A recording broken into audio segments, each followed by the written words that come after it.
Again, terribly sorry for what happened before. This is more what I had in mind. So, fresh start. Introductions. Ajay Gale, our guest of honor.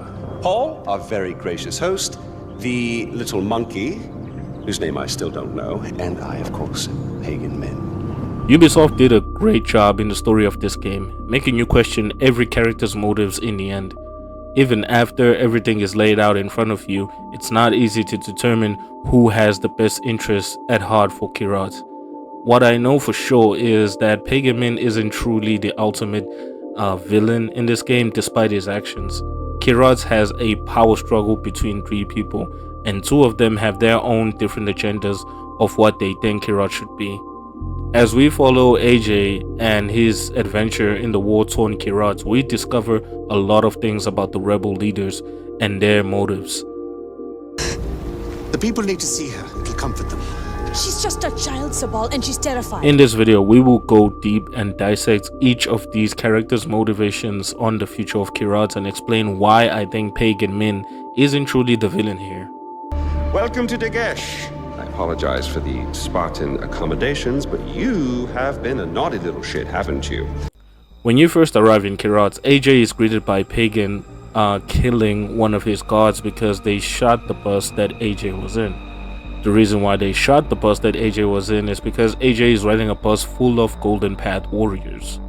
Now, the Golden Path warriors jump out of the bus as soon as the Royal Army Guard alerts the other guards of something under the bus, which they actually planted themselves. But yeah, so Pagan Min killing the guard responsible sends a signal that he wants AJ alive and is willing to kill anyone to jeopardize his safety. He cares about AJ. Now, this doesn't instantly make him a good guy. It only tells us that he really cares about AJ, and that's because of his mother, Ishwari, which we later find out in the game why they actually care about Ishwari. But let me give you a backstory about that.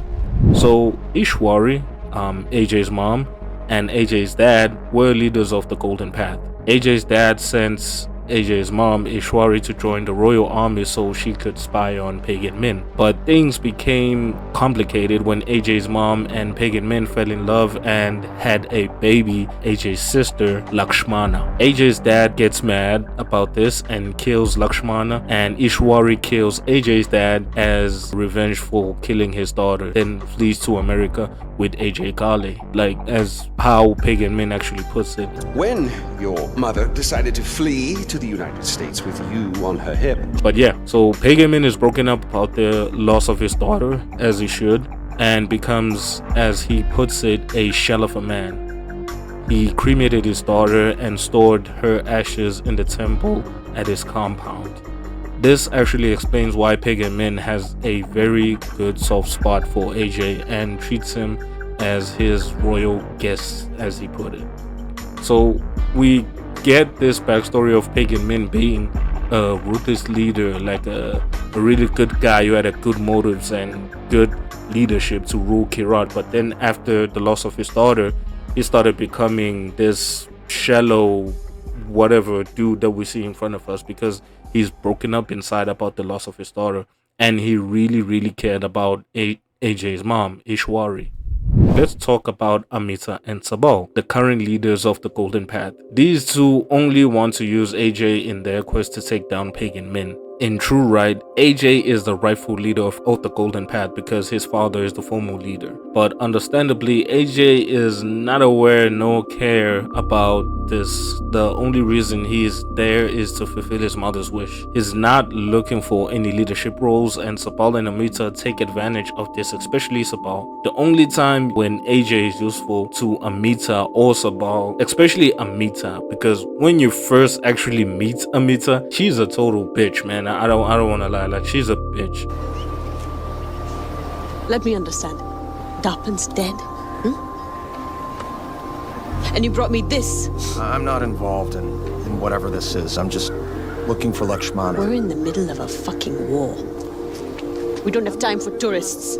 He doesn't care about who and what you are and why you're there in the first place. He just fucking dismisses you the first time she actually sees you. The only time that she sees that you're useful to her is when she sees your useful skills in combat then becomes nice to you all of a sudden. Like, she just becomes nice to you. On the other hand, Sabal is like your Dennis in this game, willing to do anything to make sure you're safe. Now, Sabal is the same as Pagan Min. He treats you like royalty because Sabal has a history with AJ's father. And apparently, maybe they were together or something, or maybe they were friends. I'm not sure how close Sabal was to AJ's dad, but he points it a lot that he knows AJ's dad more than anyone else. So he treats you extremely like you are like his brother to him. So when Sabal sees that you actually standing up and trying, and you are willing to actually help and fight for the golden path, he becomes extremely proud about everything that you do. He's the actual person that actually talks really fondly to you, even when Amita dismisses you. Who's this? Where's Darpan? He didn't make it. This is Ajay Gale, Mohan's son. Let me understand. Darpan's dead? And you brought me this? Now, Sabal doesn't just throw AJ in a fight. AJ does that by himself. Like I said, he just wants to help out. AJ sees how everything is just torn up and he just wants to actually help out. When Banapur is attacked, you hear Sabal tell AJ to actually stay away because he wants AJ to be safe. Banapur is under attack! We need fighters here now! What's happening? We're under attack! Stay away! Oh, shit. After AJ helps save Badra from being burnt alive, Amita comes and blames the attack on AJ, like AJ is the one who caused it. And that's really fucked up. Like, that's extremely fucked up. This is what we get for rescuing Ajay. We hit Paul's house, he slaughters a village. This isn't on Ajay, it's on me. And then after AJ takes the outpost and rescue the hostages, she starts being nice to you because she realizes that she can actually use AJ to fulfill her agendas on the golden path. You're not much of a listener, Ajay, but I have to admit, you've done a good job today. Thanks. It just felt like the right thing to do. Your mother would be proud. Think about it, Ajay. Your mother knew exactly what would happen once you showed up here in Kyrat. The son of Mohan Gale returning to the war-torn land of his birth.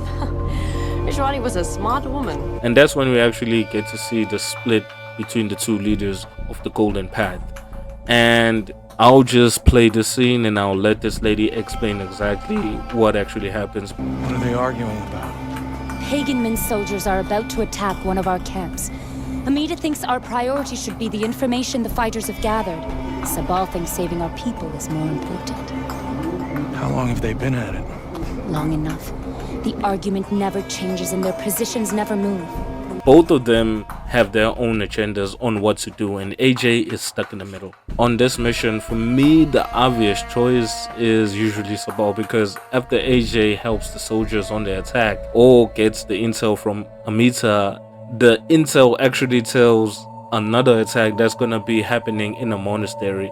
And in the following mission, whether you chose Amita or you chose Sabal, Sabal actually gets you to go to the monastery anyway to actually find out your teachings there, and then you're there when the attack actually happens. So getting the intel for Amita is actually useless because in this mission it actually goes the same way whether you choose Amita or whether you choose Sabal. It's clear that Amita is not willing to actually fucking keep everybody safe. She just wants to do anything for her agenda and willing to sacrifice anyone so she can get what he wants. So that's the first step that you actually see what these two are really capable of. Of course, Sabal actually does the sacrifice himself. I mean, we hear in the beginning when Darpan was being tortured in the next room, he didn't care. When he saw RJ, he just wanted to take RJ and didn't care about Darpan. And Amita actually reminded him that we lost one of our soldier, Darpan, and Sabal was okay with that because he was willing to do anything to save AJ. So both of them are not afraid to actually sacrifice anyone to get what they want. For them, the sacrifice is for the greater good, which is the first step I would definitely say a villain is willing to do. They just sacrifice people that whenever it fits their needs. Of course, Pagan Min does sacrifice his soldiers as well. I mean, we see him brutally killing a guy even though that doesn't make him a good guy, he did that for a specific reason of keeping someone safe. These two are doing it for their own agenda. I mean, Pagan is a villain. We expect for him to actually do something like that, but with these two, we expect them to protect the people as they should be, but they're not. Instead, they sacrifice people. They're not afraid to sacrifice people. They both show less interest in anything else but achieving their goal. Now, all of this doesn't actually explain why I think these two are the true villains and Pagan Min is not. And what makes them true villains are the two secret endings. Of course, we get hints here and there that things might not just be what they seem, but in the end scene, they definitely show their true colors. But before we actually get to the true colors, I would like for us to look at this scene where both of them, whether each one actually choose to lead. Like, there's this scene where the other one tells you to kill the other one. You can definitely see a really dark path between the two, because they go from being friendly to arguing to, okay, we need this other person to die so we can actually finish what we came here to do, because this other person is trying to break up or is trying to block whatever it is that we're trying to achieve. Like, you can definitely see how quickly this gets extremely dark. What do you think you're doing? This isn't your ride. I've got one last job before we wrap things up. Amita needs to go. It's the will of Kyrat. It's the only way to spare Kyrat from more bloodshed. Hey. She's just another pagan. Do what needs to be done, brother. It's either Amita kills Sabal or Sabal kills Amita, and then AJ, of course, has to be the one who's pulling the trigger. He even says it, like, because they've done these famous arguments like all the time. They've disagreed, and everybody else knows that these two don't get along, but they never just have the balls to actually take out one another. So they get RJ, and RJ is just there in the secret ending scenes of either Sabal or Amita. When they actually start leading Kyrat, you can tell by their true colors just come out in these scenes. Go and find every child. Bring them back here to me. Go. What's going on? We need more soldiers to fight the holdouts from the Royal Army. And I need to start thinking about Kyrat's future. We have opium fields to protect, laws to enforce, workers to keep in line. So you're forcing the people to join Golden Path? I'm sacrificing our liberties for peace later. You can either get in line or get out of the way. You chose to fight your own people. When you sided with Amita, you chose to desecrate your own heritage and spit on the gods. Now you kneel before the Tarun Matara, asking forgiveness. No. Where was that forgiveness when you butchered your brothers and sisters? You committed crimes against the gods themselves. So I say to you, today, you chose to cut your own throats, not me. Amita is turning the country into a drug state, and Sabal values cultural heritage of Kyrat and believes he's protecting the innocent, but actually like drawing the country back to its third world. But he's dragging the economy down. I mean, at least Amita has a bit of a point for trying to, uplift the country a bit and trying to make profit for anyone, but she's willing to sacrifice children. Like, you can actually hear her say to someone, go gather the children. She's gonna force everyone to actually join the Golden Path, whether they want to or not. And of course, Sabal just wants to fulfill his wish of the Kyrat going back to its cultural heritage state, which I think is a good idea at the same time, because culture is everything. You need to know your roots, but the way he's going about it, there's a certain way to actually go about it, and it is willing to enforce it whether someone actually wants to or not. So both of them are willing to do anything to enforce their agendas, whether people want to or whether they're not. And they're no different than Pagan, because we don't see them talking about Kyrat going to a election, you know, where people get to vote who gets to lead the country. No, they just take it over. They just take over everything, you know, like Pagan did. Pagan was a dictator, and if when the game is finished, it falls under either Sabal or Amita. It doesn't go to like an election where we see in Far Cry 6, where there's talks of getting some elections and people get to choose who to lead Yara. That doesn't happen here. That's another thing that actually points out why I think these two are really fucked up in the head. At least we know, Pagan knows exactly that the Golden Path is not a very good group to lead the country. And he knows himself that he is not a very good leader of the country. I mean, he's an extreme broken man. He just wants peace. You know, he just wants peace after his daughter died and after he lost the love of his life. And he's willing to actually give that to AJ.